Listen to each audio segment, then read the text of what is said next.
First, let's cut through the glossy tourism ads and Instagram-perfect beach snaps. Australia is great, sure.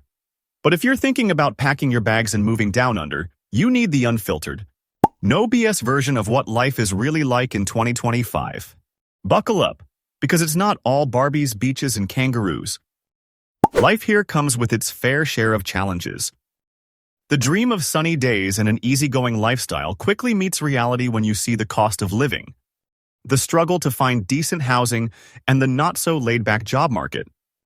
Sure, the beaches are stunning, but good luck affording a place anywhere near one. And while the weather looks fantastic in travel brochures, nobody warns you about the scorching heat waves, unpredictable storms, and even the odd bushfire threat.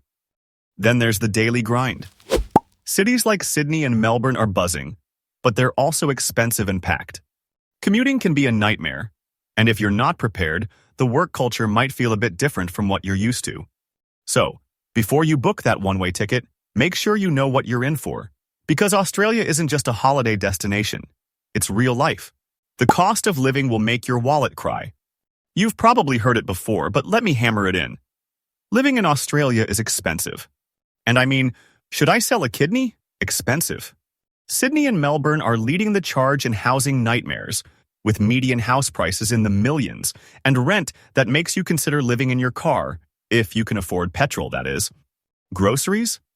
Forget about walking into Woolies or Coles without dropping at least $50 on just the essentials, unless you consider 2-minute noodles a balanced diet. A carton of eggs? That'll be $8. A cheeky Macca's meal? About 15s. And don't even get me started on electricity bills. Your aircon is a luxury, mate, not a right. 2. The housing crisis is real. Even if you do manage to snag a rental, don't expect a bargain. Prices are soaring and landlords know they've got the upper hand. Want a half-decent one-bedroom in Sydney or Melbourne? That'll be upwards of $600 a week, if you're lucky. And if you think moving further out will help, sure, your rent might be slightly lower, but say hello to marathon commutes and unreliable public transport. Speaking of renting, be prepared to jump through hoops. You'll need perfect references, a solid income, and possibly an essay on why you'd make the ideal tenant. Even then, it's a roll of the dice. Some people are offering months of rent up front just to secure a place, while others are stuck living in share houses well into their 30s. As for buying a house, unless you've got a winning lottery ticket or a mysterious inheritance, good luck cracking into the market. Interest rates are high, banks aren't lending easily, and property prices keep climbing. Even regional areas once a haven for affordability are now catching up. So if you're dreaming of that Aussie home with a backyard and a BBQ, you might need to adjust your expectations or start buying lotto tickets. 3. Wages are good, but they don't stretch far. Even with high wages, the reality is that your paycheck disappears faster than a cold beer on a summer arvo. Rent, groceries, fuel, electricity, everything is climbing, and pay rises aren't exactly keeping up. Sure, earning $100K a year sounds great, but in Sydney or Melbourne, that just means you can maybe afford rent, bills, and the occasional night out without having to check your bank balance every 5 minutes. Casual and gig work are everywhere, but job security? Not so much. Full-time positions with decent benefits are harder to come by, and even if you land one, expect to spend a chunk of your salary just surviving. Trade workers and professionals like nurses and teachers, once considered solid, middle-class careers, are feeling the squeeze. Meanwhile, skilled migrants arrive expecting great job opportunities, only to find that local experience is often a requirement, making it tough to break into the workforce. And let's not forget taxes. Australia's progressive tax system means the more you earn, the more you lose to the ATO. Superannuation helps for retirement, sure, but right now, that money's locked away while you're left calculating whether you can afford a weekend getaway or just another weekend of instant noodles. 4. Traffic and public transport are a nightmare. Driving in Australia's big cities is basically a test of patience and financial endurance. Peak hour traffic moves slower than a koala on a casual stroll, and parking? That's a luxury few can afford. Want to leave your car in the city for a few hours? That'll be $30 to $50, mate. Oh, and petrol prices. They fluctuate more than the weather. One day it's reasonable, the next day it feels like you're refueling with liquid gold. Public transport is technically an option, but don't expect miracles. Trains are overcrowded, late, or mysteriously canceled just when you need them most. Buses have a habit of either running early or not showing up at all. And if you live in the outer suburbs, your commute might involve a combination of bus, train, and a small prayer that everything runs on time. Rideshares? Sure, they exist, but surge pricing is a killer. A 10-minute Uber ride can sometimes cost as much as a fancy dinner, and don't even think about booking one after a big event. You'll either be waiting forever or paying enough to make you reconsider just walking home. Bottom line? Getting around isn't impossible, but it sure isn't easy or cheap. And regional Australia? You better have a car because public transport there is just a rumor. 5. The weather is bipolar. If you think you can handle the heat, think again. Australian summers don't just get hot, they get ridiculously hot. We're talking 40 degrees Celsius plus days where stepping outside feels like walking into an oven. And if it's not the heat, it's the humidity. Northern Australia?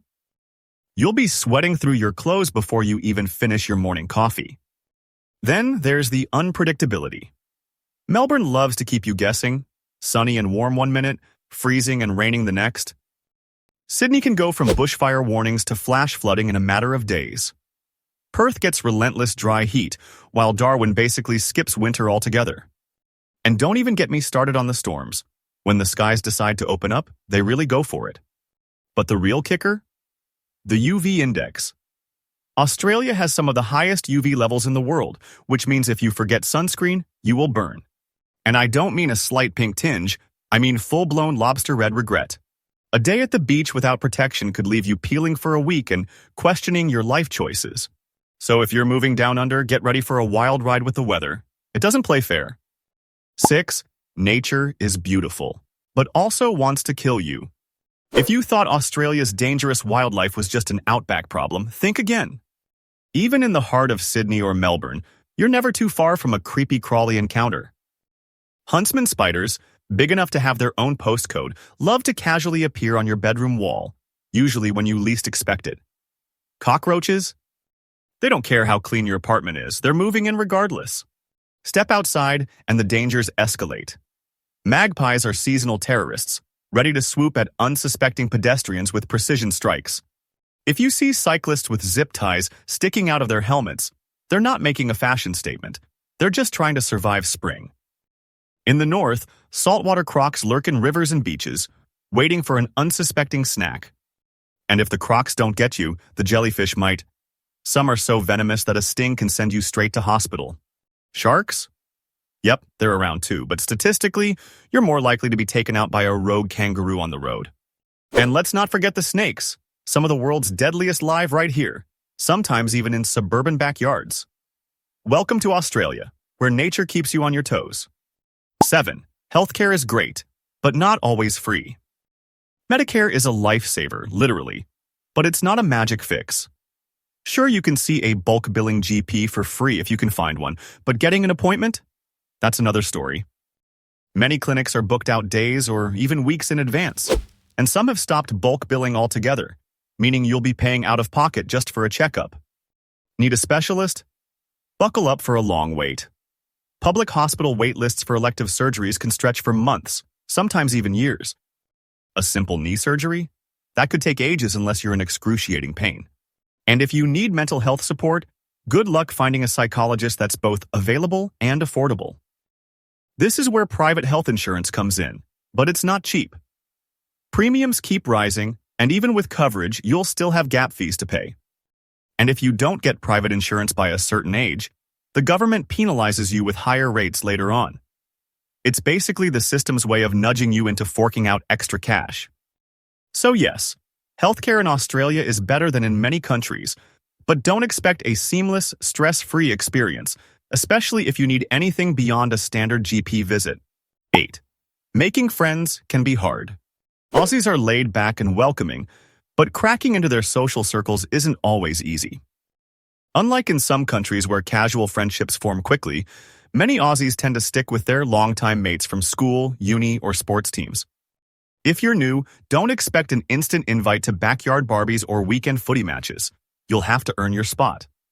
The good news: Aussies love a good chat, especially over a beer or a coffee. But turning small talk into real friendships takes effort. Joining a local sports club, signing up for a hobby group, or getting involved in community events can help. Workmates can also become great friends, but office culture here tends to keep work and personal life separate. So don't be surprised if post-work drinks are more of an occasional thing than a regular tradition. If you're from a culture where people invite you over straight away, Aussie friendships might feel a bit slow to build. But once you break through, you'll find mates who will stick by you for life. Just be patient, say yes to social invites, and if all else fails, buy the next round at the pub. That usually helps. 9. Immigration isn't as easy as it used to be. Once upon a time, moving to Australia was a bit easier. Get a skilled visa, work hard, and eventually land permanent residency. But in 2025, it's a whole different ballgame. Immigration laws have tightened, visa requirements are stricter, and even highly skilled workers aren't guaranteed a smooth path to PR. Skilled migration is still an option, but the list of in-demand occupations keeps changing, and even if your job is on it, you'll need enough work experience, qualifications, and English proficiency to compete with thousands of other hopefuls. Employer sponsorship? That's great. If you can find a company willing to go through the expensive, time-consuming process of sponsoring you. And let's talk about permanent residency. It's no longer a quick transition from a temporary visa. It can take years, multiple applications, and a small fortune in visa fees. Even those who do everything right sometimes find themselves stuck in limbo, waiting for government decisions that feel slower than peak-hour traffic in Sydney. So, if you're serious about moving down under, do your homework. Have a plan, save up, and always have a backup plan in case the visa gods decide to make things even harder. 10. The work-life balance is decent, but the hustle is real. Australia has a reputation for being all about work-life balance, but let's be real, it depends on where and what you're doing. In major cities like Sydney and Melbourne, the hustle is real. Long hours, tight deadlines, and an unspoken expectation to be always on can make work-life balance feel more like a myth. Job competition is tough, and in some industries, landing a good role means proving you can go the extra mile, sometimes at the cost of your sanity. But when Aussies do take time off, they make the most of it. Public holidays and long weekends are sacred, and a good work perk is one that lets you sneak off early on a Friday for Arvo drinks. Annual leave is a standard 4 weeks, and if you're lucky, your company might even offer flexible work arrangements, though that depends on the industry. The dream? Landing a job that pays well and lets you enjoy the Aussie lifestyle. Lazy beach days, backyard Barbies, and weekend road trips. It's possible, but you have to put in the work first. Crack the code, and you'll get the best of both worlds. Until then, expect to grind like everyone else. So, is it worth it? Despite all this, people still flock to Australia. Why? Because it's still a bloody good place to live. The beaches, the laid-back vibe, the strong economy, the safety, it's got a lot going for it. If you can handle the high costs, the insane housing market, and the wildlife that wants to kill you, you might just love it here. But hey, at least now you know the truth. No sugarcoating, no fluff, just the raw, brutal reality. So, still keen on the Aussie dream? Thanks for watching. If you found this helpful, or at least mildly entertaining, don't forget to like, subscribe, and share it with anyone stuck in a "should I move to Australia" crisis. See you next time.